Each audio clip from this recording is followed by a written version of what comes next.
dalam cerita itu dia mengambil posisi berseberangan dengan Allah. Saya lebih suka dengan istilah dia itu tokoh anti Allah di dalam cerita ini. Dan bertepatan tokoh anti Allah ini adalah makhluk najis kalau menurut kategori kekudusan Ibrani kuno. Tapi memang paling jelas ini adalah soal pemberontakan manusia. Manusia sudah tahu dia diberi batas oleh Tuhan, tapi bagaimanapun juga dia tergoda untuk melampaui batas itu. Tentu ada sesuatu yang membuat dia tergoda ya. Bahwa manusia lah yang betul-betul diajak berdialog. Oke, ada masalah, ada krisis, tapi Tuhan tetap berdialog dengan manusia.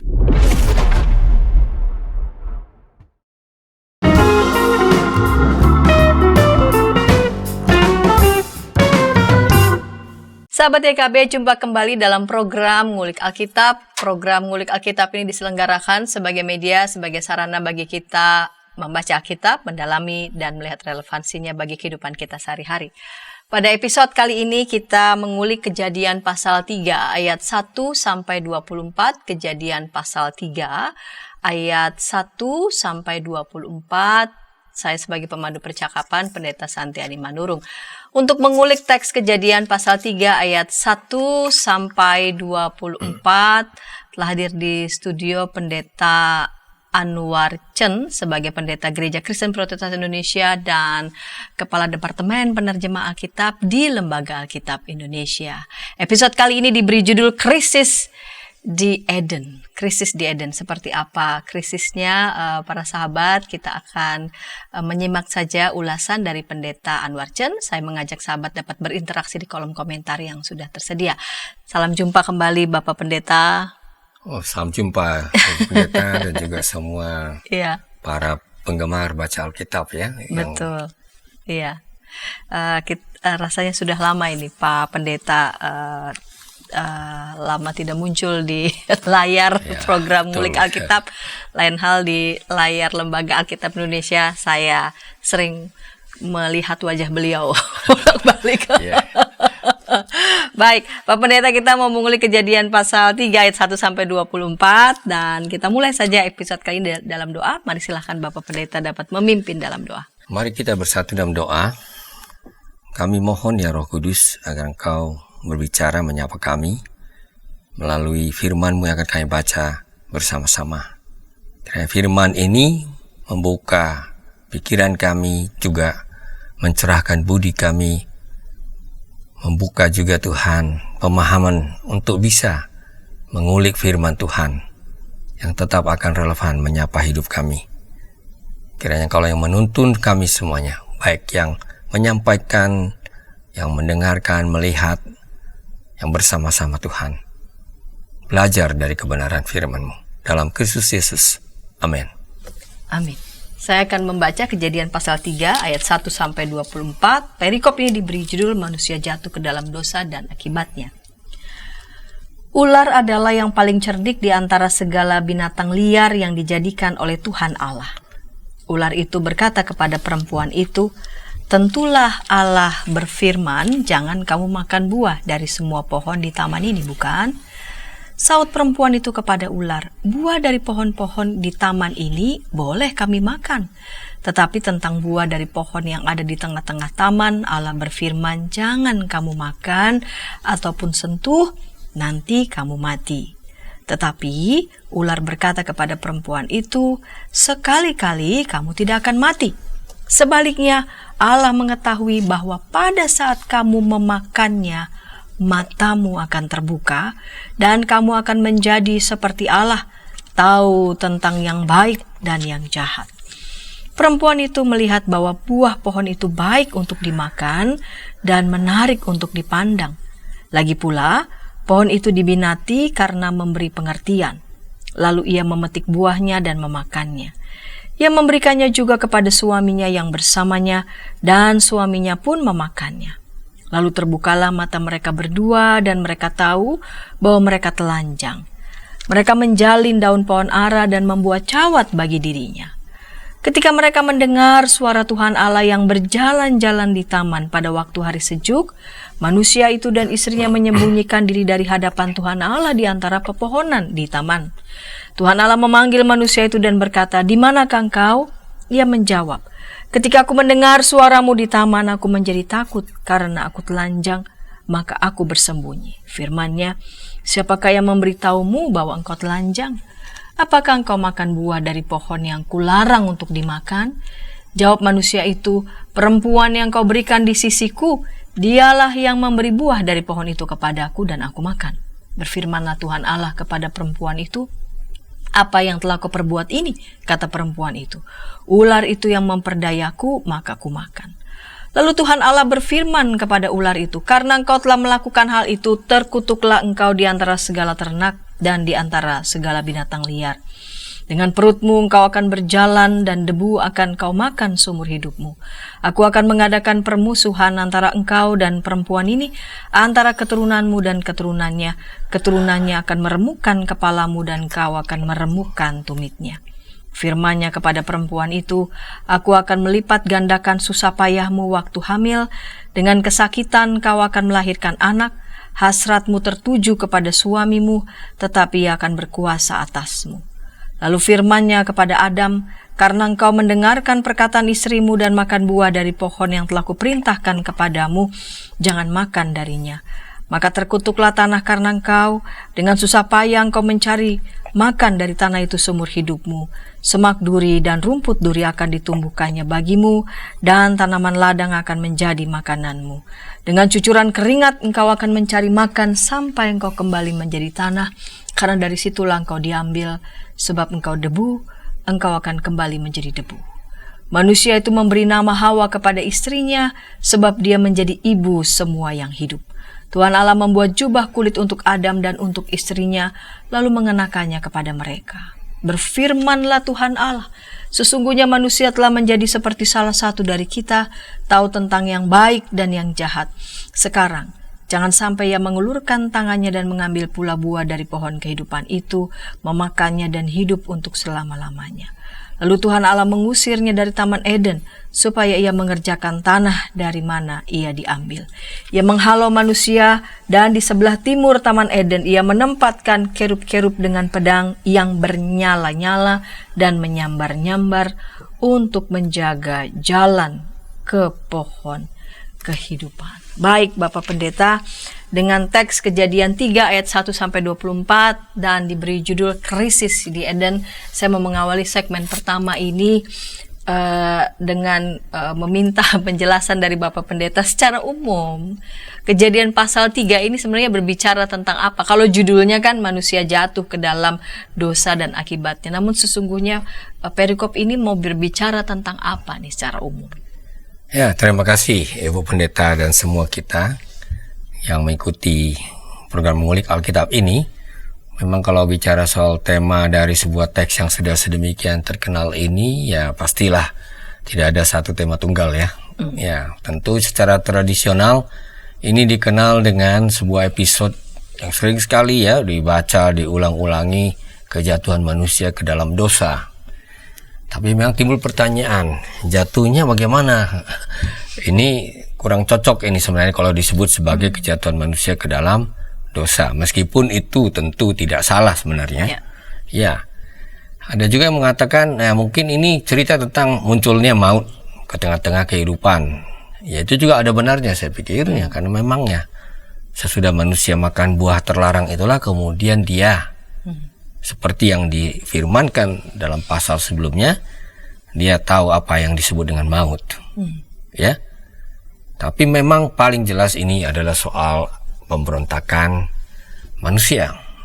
Manusia sudah tahu dia diberi batas oleh Tuhan, tapi bagaimanapun juga dia tergoda untuk melampaui batas itu. Tentu ada sesuatu yang membuat dia tergoda ya. Nah, sesuatu yang membuat tergoda ini, dalam satu analisis yang menurut para pakar Alkitab lebih dalam lagi adalah yang disebut hikmat. Jadi rupanya pencarian hikmat di zaman kuno itu adalah sebuah pencarian yang dinilai sudah sampai ke ambang batas wilayah-wilayah yang ilahi gitu. Jadi oke, kita manusia boleh berspekulasi, boleh mempertanyakan banyak hal. rasa ingin tahu itu ada tempatnya. Karena begitu ya. Tapi rupanya itu bisa membuat orang kemudian sampai ke batas-batas yang menurut pemahaman Ibrani kuno itu wilayah yang seharusnya tidak usah kita masuki gitu. Saya rasa dalam bentuknya yang mungkin tidak sekuno itu, sampai sekarang pun selalu ada orang mempertanyakan tentang yang ilahi, tentang Allah, tentang penciptaan. Begitu mendalamnya sampai akhirnya mereka kehilangan iman. Saya kira ada analoginya ya, walaupun sedikit agak berbeda. Jadi ada bermacam-macam tema yang sebenarnya satu sama lain itu bisa melengkapi. Tapi kita lihat di sini memang rupanya apa yang kita sebut krisis di Taman Eden itu dimulai dengan pintarnya seekor ular membangkitkan rasa ingin tahu dalam diri manusia.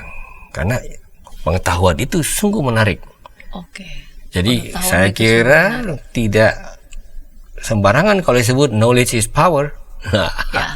Ya, karena betul siapa mengetahui sesuatu, maka dia bisa mampu mengendalikannya, mengontrol. Ya, itu saya rasa ya. Jadi ada banyak lagi yang mungkin, tapi itulah kira-kira yang menjadi gambaran umum mengenai tema dalam Kejadian pasal 3 ini. Baik, Pak Pendeta, sebelum kita lanjut ya di ayat-ayat yang lain, bisakah Pak Pendeta memberikan gambaran begitu ya, penjelasan, kan episode ini diberi judul krisis di Eden ya. Bagaimana kaitannya dengan di pasal 2? Ya, lalu sepertinya nih gambaran krisisnya sebetulnya itu dimulainya dari mana begitu ya, sebelum kita melihat lebih jauh di pasal 3 ini. Ya, sebenarnya pasal 2 dan 3 ini merupakan satu kesatuan ya, jadi ada kelanjutan ya. Di pasal 2 sangat jelas manusia mulai mengalami sejenis krisis eksistensial lah saya sebut, karena walaupun dia diciptakan lengkap ya, tapi rupanya dia tetap tidak lengkap, karena dia membutuhkan yang disebut dengan yang sepadan dengan dirinya. Dan dia tidak temukan itu di antara makhluk-makhluk lain. Nah, Tuhan sudah menganugerahkan semua kepada dia. Semuanya boleh, tapi ada yang tidak boleh, yaitu yang disebut dengan pohon pengetahuan baik dan buruk itu. Ya, ini tentu saja saya harap sudah dibahas juga ya, dengan panjang lebar. Ada bermacam-macam teori tentang ini, pandangan tentang ini. Tapi salah satu yang nampaknya banyak dianut oleh para pakar perjanjian lama belakangan ini adalah suatu gaya bahasa Ibrani yang mau mengatakan A dan B berarti seluruhnya gitu. Jadi yang baik dan buruk bukan hanya penilaian moral, tapi itu mau mengatakan pohon pengetahuan segala sesuatu. Dengan kata lain, yang dilarang adalah jangan pernah menjadi maha tahu.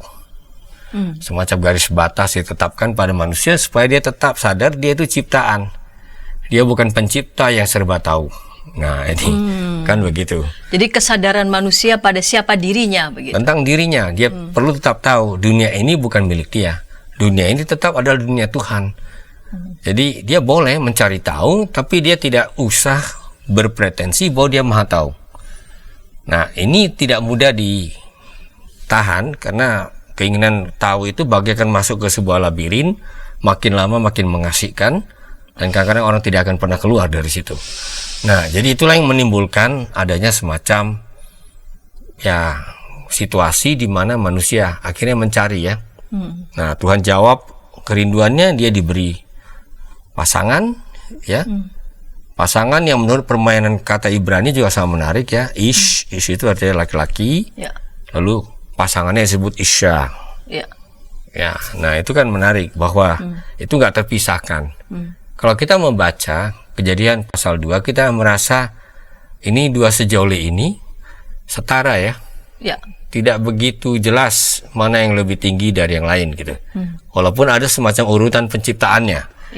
Yaitu tentu saja apakah perempuan yang lebih dahulu atau laki-laki yang lebih dahulu, tetap harus ada salah satu yang lebih dahulu. Nah, jadi dari kaitan itulah kemudian episode di Kejadian 2 itu diakhiri dengan mengatakan keduanya bersatu menjadi satu daging. Kan begitu. Nah, Dan manusia itu telanjang, Ya. ya. Itu dalam bahasa Ibrani disebut arom, Ya. tapi tidak merasa malu. Hmm. Nah, menarik. Ketika itu dilanjutkan lagi bahwa manusia telanjang, dia dalam situasi lugu, ya, dia tidak sadar bahwa ketelanjangan itu adalah sebuah kerapuhan sebenarnya. Oke. Kalau disebut sesuatu telanjang, ya apapun itu berarti dia terekspos, dia dalam posisi yang sangat vulnerable gitu. Nah, tapi itulah yang membuat penulis dengan cara yang begitu lihai ya, melompat ke episode berikut. Nah, ketelanjangan inilah yang dieksplor oleh seekor makhluk. Nah, makhluk ini adalah ular. Di situ dia disebut sebagai ular adalah binatang yang paling cerdik. Ya. Nah, saya yakin mereka dengan sengaja juga memilih itu karena kata cerdik dalam bahasa Ibrani itu adalah arum. Nah, jadi yang arum ini, telanjang ini, itu dieksploitasi oleh yang arum ini, yang cerdik ini. Dengan kata lain, jebakan pada diri manusia karena manusia selalu punya titik lemah. Ya, Iya. dia selalu punya titik lemah. Oleh karena itulah dia sebenarnya bukan makhluk yang serba kuat. Dia kuat karena dia bergantung kepada yang merupakan sumbernya. Nah, jadi untuk membuat dia lemah harus ada strategi. Strateginya adalah pisahkan dia dari sumbernya, jauhkan dia dari sumbernya. Nah, ini pemahaman seperti ini yang kita mau gali lewat pasal-pasal ini. Baik pemerintah sudah menyingkapkan di segmen yang pertama ini kecerdikan macam apa ya yang dimiliki oleh ular dan makhluk apa sebetulnya dia ini yang digambarkan, ada yang menggambarkan iblis dan sebagainya. Namun menarik di sini disebutkan dia yang paling cerdik, kecerdikan seperti apa yang dimilikinya, lalu kemudian itu berhasil memainkan sebuah adegan trik yang luar biasa. Kita akan lihat itu segmen kedua, namun sebelumnya kita dengarkan pesan-pesan berikut ini.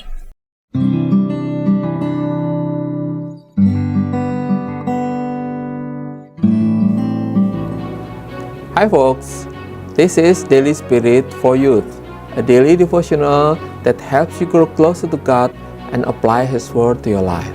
Daily Spirit for Youth dapat Anda saksikan hari Senin sampai Sabtu pukul 4.30 waktu Indonesia Barat di channel YKB TV.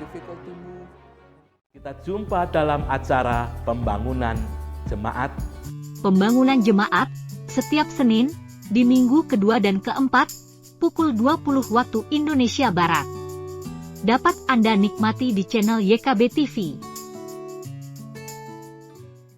Dari gungkungan malam gelap. Nyanyikanlah nyanyian baru setiap hari Rabu pukul 12 waktu Indonesia Barat. Dapat Anda nikmati di channel Lagu Rohani YKB TV.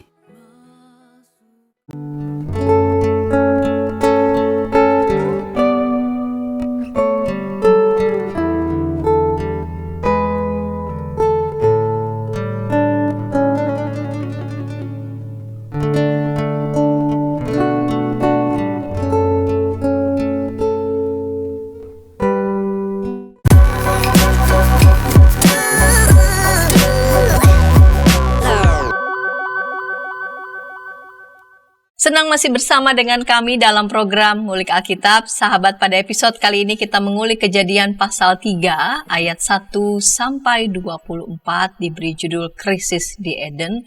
Saya sebagai pemandu percakapan, Pendeta Santiani Manurung, dan kita memasuki segmen yang kedua. Mari sahabat dapat berinteraksi di kolom komentar yang sudah tersedia, baik itu berupa respon ataupun pertanyaan.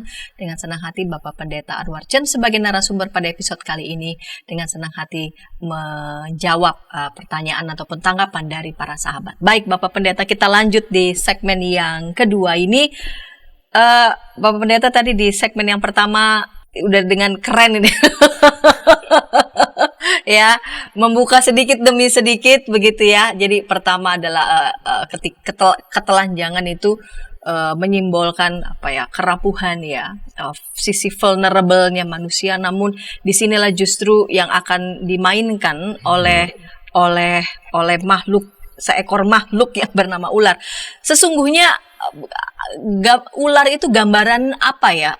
Secara umum simbol yang merujuk pada apa ini? Ada yang mengatakan ular itu yang iblis jahat, jijik begitu ya, mengerikan, lalu kemudian dan sebagainya. Ya, memang di dalam pemahaman tradisional ya, umumnya orang mengaitkan ini dengan ular di kitab Wahyu.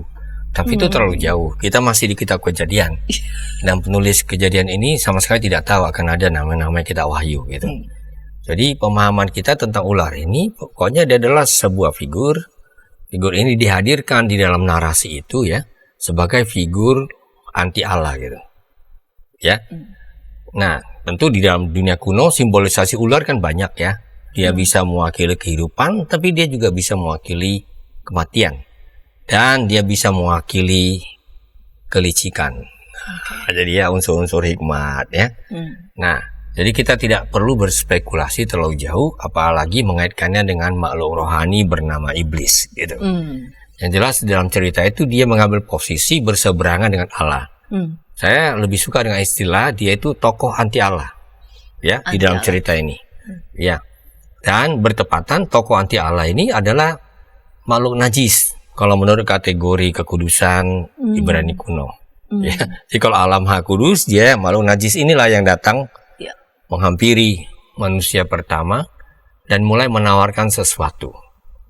Nah, karena dia memang lihai, dia tahu membaca, dia tahu memelintir, memutarbalikkan perkataan-perkataan yang didengar oleh manusia pertama, ya, sehingga yang disampaikan itu kedengaran benar. Nah, ini dia. Terdengar benar. Terdengar benar. Jadi kalau kita bicara ada persoalan-persoalan kebenaran, sekarang ini kan banyak dipertanyakan ya dalam bentuk yang jauh lebih sophisticated. Nah, dalam bentuk primitifnya saya sebutlah begitu, ya ini. Oh ya, yang dikatakan Allah kan begini. Ya, dia sengaja menggunakan kata-kata Allah itu sendiri ya. Tapi dia begitu pintar untuk memancing upaya manusia untuk menganggap dirinya lebih pintar, sehingga ya perempuan yang mendengar itu ya tentu yang pertama kali merespon adalah perempuan, mencoba mengkoreksi apa yang dilakukan oleh ular. Tapi koreksi itu menjadi sebuah celah baru bagi dia untuk menyampaikan yang sedikit membuat manusia pertama itu mulai mempertanyakan, oh ya benar ya, kalau saya makan ini sebenarnya tidak akan mati, malah saya akan menjadi tahu segala sesuatu sama seperti Allah sendiri. Ilah-ilah, bukan Allah. Kata Elohim yang digunakan di sini bisa berarti Allah, tapi juga itu juga pemahaman tentang dewata ya, ilah-ilah. Nah, ini yang kemudian menghadirkan sebuah jebakan. Sehingga itu mempengaruhi cara dia melihat realitas.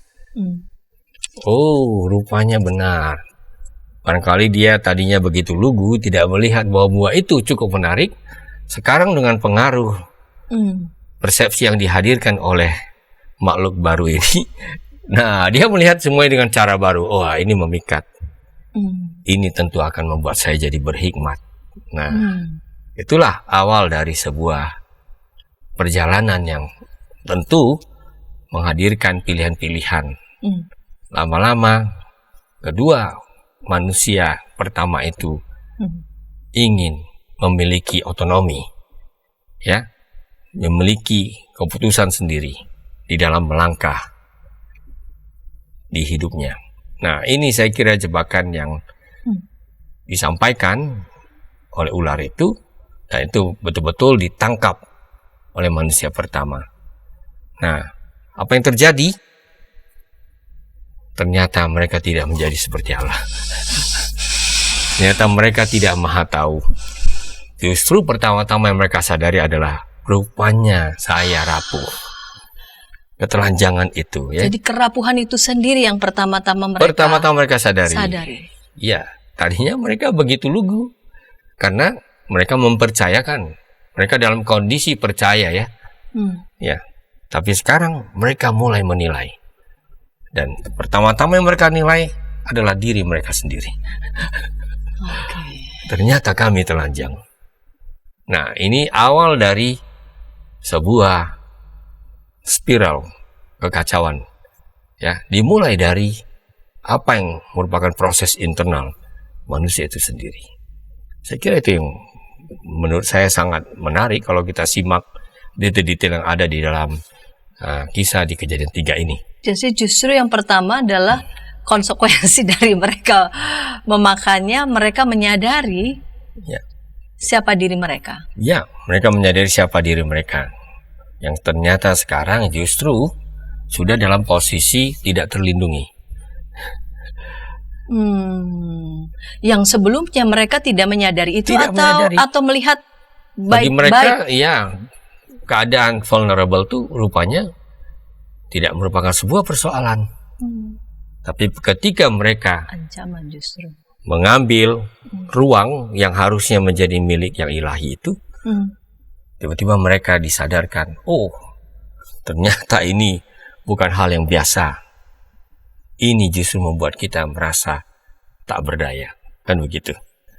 Jadi ya, ketidakberdayaan itu justru menjadi ancaman, menjadi ancaman. Tadinya tidak menjadi masalah sama sekali. Ya, karena mereka punya satu ketergantungan yang nyata ke Allah. Tapi sekarang ketika mereka tarik jarak dengan sumbernya, mereka mulai merasa dirinya berdiri sendiri. Itu yang membuat mereka kemudian merasa, oh, ternyata kami lemah. Otonomi yang mereka pikir mereka bisa akan sama seperti Allah, tapi justru disitulah letak mereka dicabut dari sumbernya dan menyadari bahwa mereka jadi sangat-sangat tidak berdaya. Ya, itu dia. Jadi ini otonomi yang bablas sebenarnya. Ya. Otonomi yang bablas. Nah, ketika mereka menyadari gitu ya, akibat dari pilihannya, lalu kemudian karena mereka terpikat ya oleh taktik kecerdikan, memainkan kata dan sebagainya begitu dari ular tadi. Konsekuensi apa yang harus mereka terima setelah mereka menyadari ketidakberdayaan mereka justru ketika mereka menyadari mereka justru udah jauh dari sang sumber hidup mereka. Tentu saja ya, ini jelas masih terjalin dengan motif di pasal sebelumnya. Karena udah jelas di situ Tuhan katakan, begitu engkau menjamahnya, pada hari itu juga maut akan masuk. Begitu ya. Jadi ya, dalam keadaan vulnerable, tentu saja reaksi pertama adalah takut. Ya, jadi kecemasan akan menghantui hidup manusia sejak saat itu. Dan itu sebenarnya menggambarkan ya dinamika psikologis yang kita alami. Sampai kapanpun. Kita seakan-akan sudah terlontar dari Eden itu, sehingga kita betul-betul terekspos kepada bermacam-macam hal yang membuat kita cemas. Dan itu dimulai dari taman itu. Ya, jadi ya itu konsekuensi panjangnya. Dan itu membuat mereka mulai akhirnya saling mencurigai. Memang begitu ya, kalau kita merasa diri kita lemah, kita merasa diri kita vulnerable, kadang-kadang ya salah satu obatnya adalah melihat ada masalah pada orang lain, pihak lain. Nah, disinilah ketidakpercayaan pada Allah menyebabkan ketidakpercayaan kepada sesama. Jadi kalau yang kita saling menyalahkan itu ya. Yang saling menyalahkan itu yang terjadi ya. Ya, jadi awalnya tidak ada itu. Ya, jadi karena tidak ada jarak mereka menyatu, maka laki-laki dan perempuan juga demikian. Ya, mereka menyatu, hidup bersama. Tapi begitu mereka mulai menarik jarak itu juga membuat mereka berjarak satu sama lain. Yang tadinya justru manusia itu kepinginnya punya teman yang sama, tapi pada saat yang sama justru menjadi asing dari sesamanya. Keterasingan, betul, itu keterasingan. Dan saya kira ilusi itu sampai sekarang masih terus dipegang banyak orang. Kalau saya bebas, kalau saya tidak punya Tuhan, saya akan lebih nyaman, lebih merdeka. Tapi otonomi itu sangat sering sejalan dengan keterasingan. Makin Dia ingin mencari terus, mencari otonom justru makin terasing. makin terasing. Ya, makin terasing kita.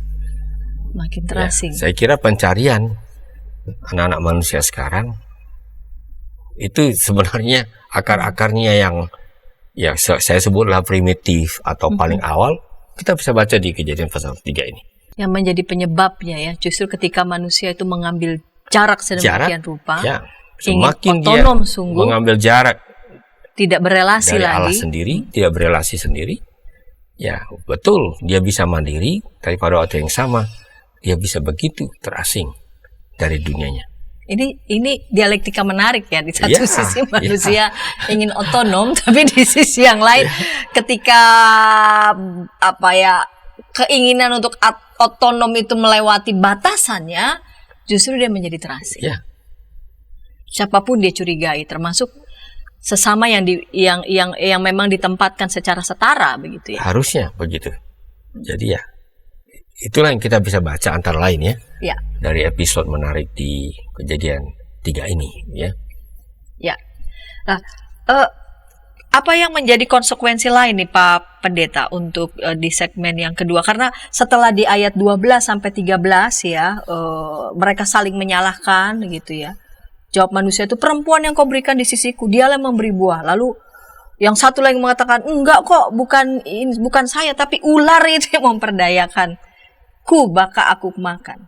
Lalu Tuhan Allah berfirman, karena engkau telah melakukan hal itu, terkutuklah engkau di antara segala itu kepada ular, dan lalu kemudian kepada manusia konsekuensi-konsekuensi yang lainnya.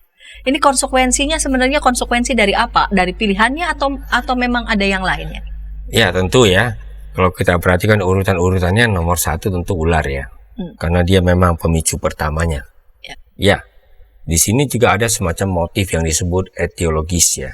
Jadi ya katakanlah penulis kitab Kejadian itu sudah lihat, oh ular itu memang hidup dengan melata.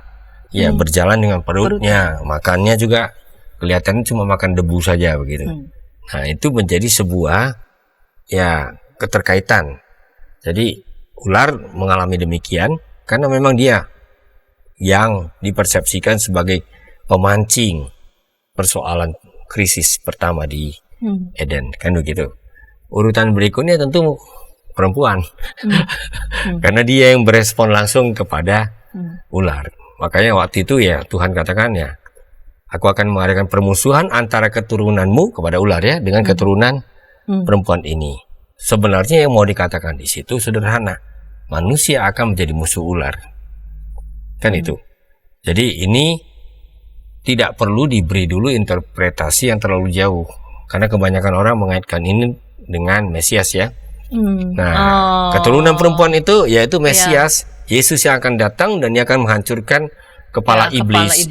Nah, itu terlalu jauh. Ya. Mungkin belakangan hari kita bisa lihat ini lagi, tapi di teks ini belum ada sama sekali katakanlah janji yang bermuatan mesianik. Jadi itu agak lepas dari konteks. Jadi dia bercerita tentang kenyataan ketidakserasian antar manusia dengan dunianya. Tentu dalam hal ini terutama dengan ular. Ya. Lalu ya fenomena berikutnya sebenarnya juga kejadian yang biasa ya. Manusia mengandung, kemudian manusia melahirkan. Itu kan kodrat perempuan.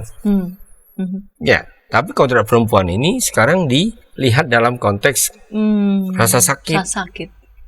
Susah payah dan rasa sakit.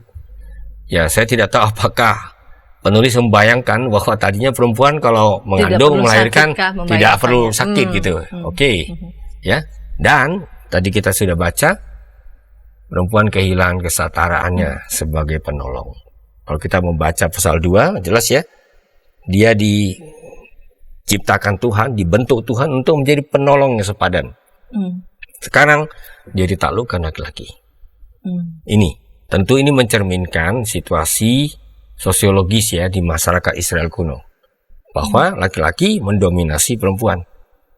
Bahkan kalau saya berani menggunakan bahasa yang lebih radikal ya perempuan menjadi properti laki-laki di dalam konteks ini. Jadi patriarki adalah salah satu akibatnya. Itu. Lalu ya untuk manusia ya laki-laki rupanya mendapat giliran terakhir ya dia tetap bertanggung jawab. Nah, di situ rupanya pemahaman Ibrani memainkan bahasa atau bunyi-bunyinya. Manusia itu kan Adam, ya. Di situ dia harus mengerjakan tanah, Adamah, kan gitu. Ya. Tapi tanah itu sendiri sudah terkutuk. Itu dia, ya. Jadi Adam susah payah mencari makan, kalau perempuan susah payah mengandung, kan gitu. Lalu dia kembali lagi nanti ke Adamah, ke tanah. Nah ini dia, ini memang di satu sisi ada persepsi tentang apa yang menjadi perjuangan hidup manusia. Di sisi lain memang bahasa pun dipakai untuk mengekspresikan sedalam-dalamnya realitas keterasingan tadi. Itu yang kita bisa baca di dalam bagian-bagian hampir akhir dari Kejadian pasal 3 ini. Baik Pak Pendeta. Pak Pendeta sudah menjelaskan begitu ya, bahwa ular jangan dulu kita tafsir lalu kemudian dikaitkan kitab Wahyu, lalu kemudian perempuan itu lalu kemudian menjadi musuh ular, seolah-olah dikaitkan dengan janji mesianik bahwa perempuan itu akan menginjak kepala ular yang dirujuk adalah Maria. Jangan buru-buru ke sana karena kita harus real melihat teks ini sesuai dengan konteksnya. Lalu kemudian ada konsekuensi-konsekuensi yang memang harus ditanggungkan oleh manusia itu. Nah, kita akan melihat di segmen yang ketiga, apakah itu menjadi the end dari semua? Ya. Apakah konsekuensi-konsekuensi yang mengerikan ini yang sebelumnya tidak mengerti sungguh oleh manusia ini, lalu kemudian menjadi the end dari semuanya, atau ada yang lainnya? Kita akan lihat di segmen ketiga, namun sebelumnya kita dengarkan pesan-pesan berikut ini.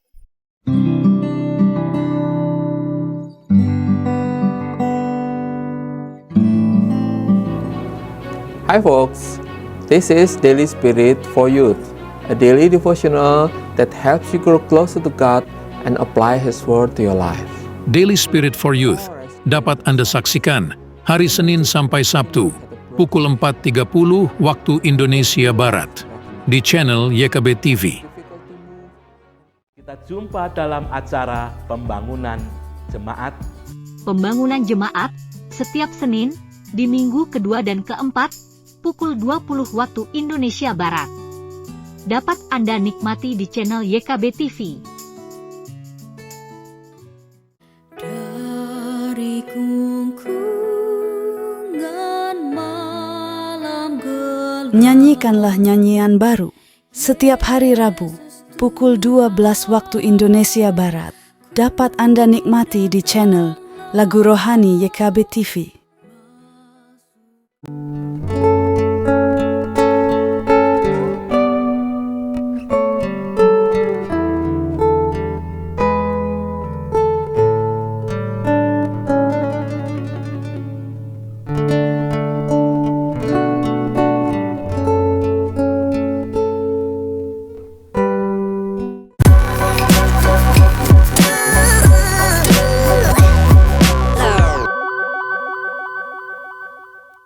Sahabat senang masih bersama dengan kami dalam program Ngulik Alkitab. Pada episode kali ini kita mengulik Kejadian pasal 3 ayat 1 sampai 24, diberi judul Krisis di Eden. Kita memasuki segmen ketiga, segmen penutup. Saya sebagai pemandu percakapan Pendeta Santiani Manurung. Kita kembali pada Bapak Pendeta Anwar Chen yang akan melanjutkan segmen ketiga ini, segmen penutup. Apakah lalu kemudian kisah pemberontakan manusia kepada Tuhan, manusia kebablasan, mengerti tentang otonomi, lalu kemudian manusia menjadi terasing dari sesamanya, dan juga terasing dari ciptaan Tuhan yang lain di saat yang sama. Apakah ini menjadi the end dari semuanya, Pak Pendeta? Nah, harusnya kalau kita ikuti ya dari pasal 2, kita sudah mengantisipasi. Wah, ini manusia begitu dia makan buah itu selesai ceritanya. Ya, tapi rupanya harapan itu dibelokkan gitu. Ternyata manusia tidak kehilangan segala-galanya, karena dia masih diberi rahmat ya. Kita sebutlah itu kata rahmat ya, untuk bisa memiliki hidup itu sendiri. Nah, jadi coba sesudah mereka ya mengalami semacam ultimatum itu langsung ada kalimat yang menyebutkan bahwa Adam, manusia itu menamai istrinya Hawa. Coba, itu kalimat yang langsung keluar sesudah itu. Artinya Hawa tidak kehilangan kodratnya sebagai ibu dari segala yang hidup. Apalagi nama dia sendiri dalam bahasa Ibrani Hawa itu betul-betul seakar dengan kata khaya, hidup. Ya. Jadi rupanya krisis di Eden itu tidak sampai menghancurkan kehidupan itu secara total. Kenapa? Karena pencipta masih hadir di situ. Masih peduli pada mereka. Peduli. Ketika mereka tadi menutup diri mereka yang telanjang dengan cawat seadanya. Coba perhatikan betapa luar biasa. Dikatakan di situ Allah membuat jubah kulit. Ya, jubah kulit. Ya. Ayat 21 Ya, itu terjemahan baru edisi kedua itu memang betul. sengaja jubah kulit. Kulit. Lalu mengenakannya pada manusia. Nah, ini tentu suatu tanda rahmat ilahi ya, yang merangkul manusia dalam kerapuhan yang diakibatkan oleh ulahnya sendiri. Tapi itu membuat kita mengerti, rupanya bahkan di dalam krisis pun selalu ada dimensi kebaikan ilahi, dimensi pemulihan. Nah, kalau kita lihat dalam episode berikutnya nanti, begitu banyak tanda-tanda kekerasan di dunia ini. Begitu banyak tanda-tanda chaos. Hadirnya kembali kekacauan yang sejak awal sudah mencirikan dunia kita sebelum dia ada. Tetapi ketika ada Allah di situ, pencipta di situ, masih ada lebih dari 1 juta harapan. Itu jelas. Ya, memang betul. Ya, karena mereka sudah melanggar, tentu ada konsekuensi. Mereka terlempar, diusir, karena mereka dinilai sudah menjadi salah satu dari kita. Mereka sudah langgar batas. Jadi batas antara yang ilahi dan yang manusiawi itu sebenarnya tidak boleh dilompati. Apa yang dimaksud dengan salah satu dari kita oleh Bapak Pendeta? Mereka telah menjadi salah satu dari kita. Ya. Statement itu. Kita ingat kembali, ini pernah diucapkan di pasal 1 ya, ayat 26, ketika Allah akan menciptakan manusia. Ya, mari kita ciptakan. Nah, tentu ada beberapa interpretasi. Kebanyakan interpretasi itu mengatakan ini bukan Tritunggal ya. Tetapi ini Allah sendiri yang menyapa segenap penghuni surgawi. Ya, jadi kita tidak boleh salah persepsi seolah-olah Allah itu ya sendirian gitu. Tidak pernah surga itu menjadi tempat yang sepi. Begitu. Tempat di mana berdiam adalah tempat di mana makhluk-makhluk ilahi bersama-sama dengan dia. Kan begitu. Ya. Nah, bahwa nanti iman Kristen akan melihat hadirnya Trinitas dan lain-lain, itu perkembangan kemudian. Tapi di pasal 1 dan termasuk di sini, dengan kata lain, jelas mereka sudah langgar batas, mereka ambil sendiri hak mereka. Karena itu mereka tidak bisa lagi masuk di dalam wilayah ini. Mereka terlempar dari Eden. Ya. Nah, tadi katakan supaya mereka jangan mengambil atau dari pohon kehidupan kan? Ya. Tentu pohon kehidupan adalah simbolisasi dari hidup itu sendiri. Hidup seutuhnya. Memang akibat dari otonomi yang bablas itu, manusia sampai kapanpun tidak akan pernah memiliki hidup yang seutuhnya lagi. Dan tidak akan mungkin memiliki hidup yang abadi lagi. Bukankah itu impian dari semua kita? Hidup seutuhnya dan hidup selamanya. Nah, ini tidak mungkin dimiliki lagi karena memang dia sudah terasing dari dirinya, dari sesamanya, dan dari Tuhannya. Ini dia. Tetapi meskipun dia diusir, dia tetap punya tugas. Itu yang membuat kita melihat narasi-narasi Alkitab ini menolong kita untuk melihat dunia ini dalam kompleksitasnya dan tidak kehilangan misi yang masih tetap harus kita lanjutkan. Tidak perlu menunggu dunia ini sempurna dan tidak mungkin lagi sempurna. Tapi kita tetap punya tugas. Ya. Kalau dulu kerja memelihara taman itu bukanlah beban. Tapi memang sesudah mereka terasing dari taman itu, maka kerja mulai menjadi beban. Jadi di dalam taman kerja merupakan ya bagian yang kodrati ya manusia itu walaupun tadinya dia belum sampai kepada Kejadian pasal 3 ya, tidak sampai pada krisis hubungan dengan Tuhan, dia tetap harus bekerja di situ, memelihara taman itu. Tapi begitu episode itu terjadi, maka yang mereka lakukan sesungguhnya sudah menjadi sebentuk hukuman. Ini dia, saya kira yang terus dialami sampai sekarang. Jadi penulis kitab Kejadian dengan cara yang amat memikat ya, mengajak kita untuk melihat bahwa ternyata pergulatan anak-anak manusia sepanjang hidupnya, entah mengais rezeki, mengais makna ya, cari makan dan cari makna hidup, itu semuanya paket yang sudah sejak awal kita harus tuai ketika kita merasa bahwa kita bisa mendefinisikan sendiri, ya mendefinisikan sendiri apa yang kita nilai paling baik. Kita merasa kita lebih tahu dari yang ilahi itu tentang apa yang mau menjadi tujuan hidup kita. Ya, saya kira seperti itu, Bu Pendeta. Jadi sampai kapanpun, maksudnya kita jadi bisa mengerti begitu yang menyebabkan manusia tadi ya terasing dari dirinya, bahkan terasing dari sesamanya karena memang manusia memilih untuk berjarak ya dari sang sumber berkat. Ya. Lalu kemudian terjadilah krisis dan itu berakibat ya retaknya juga relasi dengan seluruh ciptaan. Tapi di sisi yang lain ini yang menarik, bahwa betapapun manusia mengalami krisis dengan aneka persoalan dunia ini sampai sekarang, tapi tanda ini ya, Tuhan Allah membuat jubah kulit untuk Adam dan untuk istri lalu mengenakannya kepada mereka.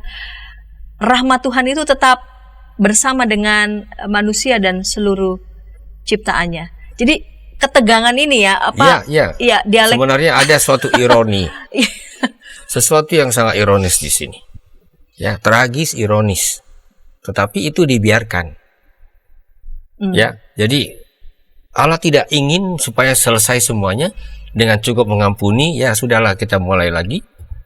Tetap ada konsekuensi harus dituai. Keadilan situ. Ya, ada unsur-unsur keadilannya. Dengan kata lainnya, kalian menuai sendiri akibat dari perbuatan kalian. Tapi di sisi lain dia tidak biarkan, kan begitu. Tetap dia merangkul, mengayomi, memelihara mereka. Dan saya kira seperti yang saya sudah katakan tadi, yang betul-betul mengejutkan bagi kita. Karena memang kalau kita sungguh-sungguh menginterpretasi ya Kejadian pasal 2, betul. Begitu manusia pegang buah itu mati. Bukan besok, pada hari itu. Jelas dalam bahasa Ibrani ya, pada hari itu, pada saat itu mereka mati. Tapi ternyata tidak demikian. Iya. Masih ada ruang bagi kehidupan. Dan itu sebenarnya mengajak kita untuk tetap melihat ini sebagai karakter Allah ya. Bisa keras, bisa menghukum, sungguh bisa bersikap adil, pada waktu yang sama juga dia rupanya seperti yang sering dikatakan dalam Alkitab, panjang sabar, berlimpah kasih setia. Kan begitu. Tidak selama-lamanya dia menghukum. Tidak selama-lamanya dia menghukum. Iya. Tadi Pak Pendeta juga sudah sedikit tadi sudah menyampaikan, tetap ada tugas yang perlu manusia tetap lakukan di tengah-tengah krisis ini. Tugas itu dihayatinya sebagai bentuk apa ini? Di satu sisi memang itu adalah bagian dari konsekuensi yang memang diterima begitu ya atas pilihan yang memang sudah salah begitu. Tapi di sisi yang lain tugas itu dimaknai sebagai apa berarti?